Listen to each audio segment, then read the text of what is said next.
Bonjour, chers élèves. Je suis Ndjekos Kajumbaye Patrice, professeur du français du secondaire. Et la suite de notre cours sur la méthodologie de dissertation pour les classes des terminales.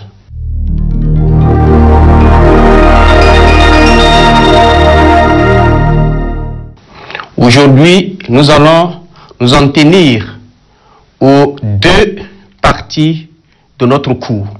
La recherche des idées et d'exemples et l'établissement du plan. Voilà, c'est ça. Au niveau des points 2, recherche d'idées et d'exemples, nous allons voir comment collecter les matériaux. Comment et où trouver des exemples. Et en grand 3, dans l'établissement du plan, nous allons voir les différents types de plans. Voilà, c'est à ces points que notre cours peut s'articuler.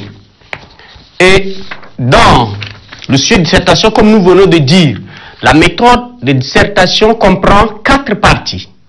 L'analyse du sujet, recherche d'idées et d'exemples, l'établissement du plan, rédaction des parties essentielles. Voilà, c'est ça les parties. Comme nous avons déjà pu analyser le sujet, maintenant il est donc question de rechercher maintenant les idées et les exemples. Comme nous avons déjà compris le sujet, nous avons analysé pour déceler le problème, il faut déjà mobiliser les idées. Et vous savez, collecter les matériaux ici. Le travail se fait donc, c'est un travail de réflexion qui se fait par association d'arguments. C'est-à-dire, ce travail de l'analyse, je précise que de l'analyse jusqu'à ce point, nous travaillons que dans le brouillon. Il faut utiliser le brouillon. Et pour collecter les matériaux ici, il faut noter. Une fois le sujet déjà compris, déficelé, le problème est dégagé, il faut réunir les idées. Il faut les noter pêle-mêle dans le brouillon. Et des exemples, des idées, des exemples, des illustrations. Les noter pêle-mêle dans le brouillon. Et on peut aussi essayer de faire la part de ces idées. Vous les notez et après il faut essayer de pouvoir l'organiser. Mais ce qui est très important, le sujet est déjà compris, les idées sont beaucoup plus claires. Mais ces idées-là, il va falloir trouver des exemples pour les appuyer. Parce qu'en devoir de dissertation, ce n'est pas des affirmations, mais c'est ce qu'on appelle, c'est des démonstrations. Il faut prouver. Et alors, il faut faire appel à des exemples. Et nous allons voir ici où est-ce que vous allez trouver vos exemples. Où est-ce que vous allez trouver vos exemples? Vous savez que les exemples que nous allons recourir pour pouvoir appuyer notre travail de réflexion peut provenir de l'expérience vécue.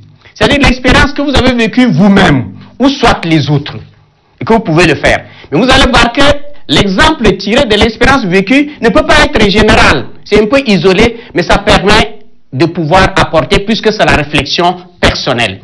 Nous allons aussi avoir des exemples qui viennent de l'imagination. Vous allez créer en sorte des histoires vraisemblables, comme des fables, pour pouvoir justifier quelque chose. Mais ce n'est pas rationnel. Ça ne prouve pas la véracité, mais ça permet quand même de soutenir une idée. Nous avons aussi des exemples tirés des données économiques et sociales.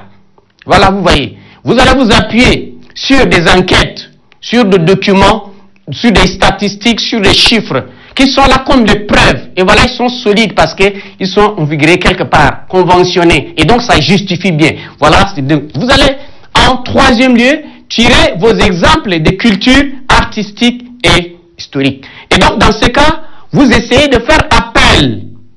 Quand vous lisez des œuvres littéraires, des exemples que vous avez à ce niveau, vous pouvez les parcourir, les chercher pour pouvoir illustrer votre travail de réflexion. Par exemple, quand nous revenons dans notre sujet que nous venons d'aborder, quand vous touchez certaines œuvres, vous allez voir ces éléments-là et les illustrer. Et aussi, vous allez voir des exemples aussi de vos connaissances en histoire qui seront des illustrations pour pouvoir confirmer la véracité de ce que vous avez. Donc voilà, c'est à ce niveau, collecte des idées et des exemples. Nous allons voir plus rapidement les différents types de plans. Les différents types de plans qu'on peut avoir. Nous avons un devoir de dissertation. est conçu comme une démonstration logique. Et à ce titre, il obéit à un certain nombre de plans. On choisit un plan. Et nous avons ici, premièrement, le plan dialectique. La dialectique renvoie à ce qu'on appelle la discussion, à un débat. Renvoie à un débat.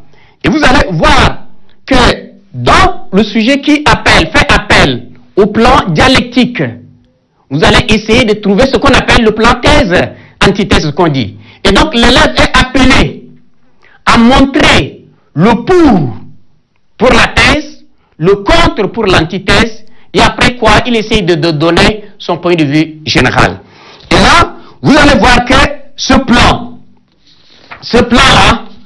vous l'utilisez lorsque le sujet est discutable. Et donc on utilise les formules dites. Que dites-vous de cette affirmation? Qu'en pensez-vous de cette approche? Partagez-vous cette affirmation? Par exemple, on prend l'exemple, on dit la colonisation est radicalement mauvaise. Voilà, discutez. Donc dans ce cas, vous allez montrer le pour et le contre de cette assertion d'Aimé Césaire. Ou soit on peut le dire, le Covid-19 est un châtiment divin. Voilà, c'est un sujet de discussion. Est-ce que c'est effectivement un châtiment divin? Vous montrez le pour le dire, et aussi le contre, et vous donnez votre point de vue. Voilà, c'est ce qu'on appelle par le plan dialectique. Après, nous avons le plan comparatif. Le plan, donc, disons, analytique. Le plan analytique, c'est le plan problème, cause, solution. Problème, cause, solution. Et ce plan-là renvoie à notre exemple que nous venons de donner. Il s'agit là d'annoncer le problème, de présenter, d'expliquer le problème, de relever les causes et proposer des solutions. Voilà, ça c'est cette démarche qu'on prend. Et donc vous savez que l'introduction explique le problème. Le développement apporte les causes. Parce que pour notre sujet que nous venons de dire, nous avons dit, je considère que l'intellectuel est un peu conscience de la collectivité. On dit ça, il faut voir où est le problème. Quelles sont les causes? Pourquoi l'intellectuel ne réagit pas? Peut-être par indifférence, parce qu'il a peur, on ne sait pas, ou par égoïsme. Voilà, c'est des éléments qu'on va chercher. Et après, on propose les pistes de solutions. Voilà, c'est à ce niveau, nous avons le plan analytique. Après, nous avons le plan comparatif. Le plan comparatif ici fait appel à une comparaison. Et vous savez que ce plan-là est utilisé pour comparer des éléments n'ayant pas la même nature. Voilà à ces niveaux. Donc on essaye de faire un rapprochement. Mais vous savez que les choses ne sont pas, la différence est établie. Il faut établir la différence et la similitude. Et on le fait, c'est pas pour exclure l'un l'autre, mais pour trouver au moins un point de convergence. Par exemple, nous disons le voyage et la lecture. Je dis, le voyage forme la jeunesse, mais moi, c'est la lecture qui m'a fait voyager. Et dans ce cas, c'est un plan comparatif. Vous essayez de faire la comparaison entre comment le voyage forme et la lecture forme. Et on trouve des aspects beaucoup plus similaires. Et donc, ce plan-là est utilisé pour établir la complémentarité entre les choses. Par exemple, on peut dire la science et la littérature. Voilà à ce niveau. Et pour dans ce cadre du plan, vous devez chercher l'élément de comparaison. Cherchez les conséquences de la comparaison et vous essayez de tirer la conclusion. Voilà, c'est ce plan que vous pouvez utiliser. Nous avons fait le plan inventaire. Le plan inventaire, ici, c'est un plan qui fait la récapitulation, qui invite l'élève donc à présenter la dissertation comme résolution d'un problème. Résolution d'un problème. Il consiste à trouver les différents aspects d'un problème pour pouvoir l'aborder. Par exemple, un sujet relatif au bonheur.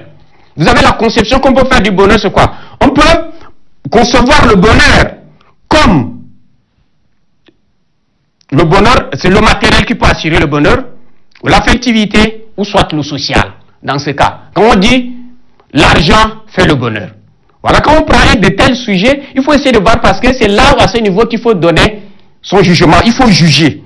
On dit, vous avez la consigne qui peut permettre d'aborder, de savoir que c'est tel ou tel sujet. On dit, quelle réflexion vous suggère ce jugement?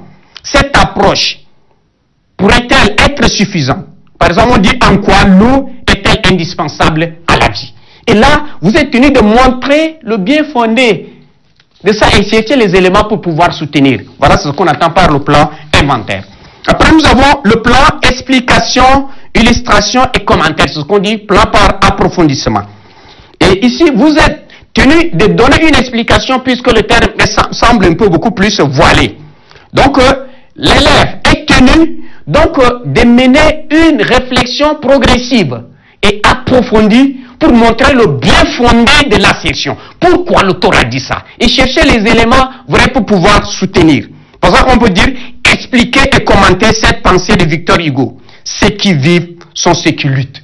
Et dans ce cas, vous êtes tenu de chercher des éléments pour montrer vraiment la logique, le bien fondé de ce qu'a dit ici Victor Hugo.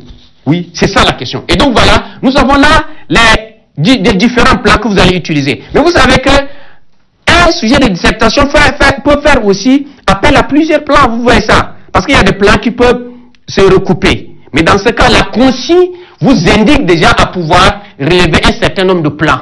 Et la consigne, c'est très important, il faut voir. Par exemple, un sujet de dissertation comporte toujours 3 parties. Nous avons l'opinion, nous avons la consigne et nous avons les directives. Et donc, tenez-vous à des consignes et vous allez trouver le plan indiqué pour pouvoir aborder votre sujet de dissertation. Ainsi, chers élèves, notre leçon tire à sa fin. Je vous remercie pour votre attention. Je vous donne rendez-vous pour la prochaine séance. D'ici là, je vous propose de retrouver tous les supports de ce cours ainsi que les exercices à l'adresse www.eductchat.td. Pour toutes vos difficultés liées au cours et aux exercices, appelez gratuitement au numéro 1317. Des collègues enseignants sont là disponibles pour vous assister à tout temps.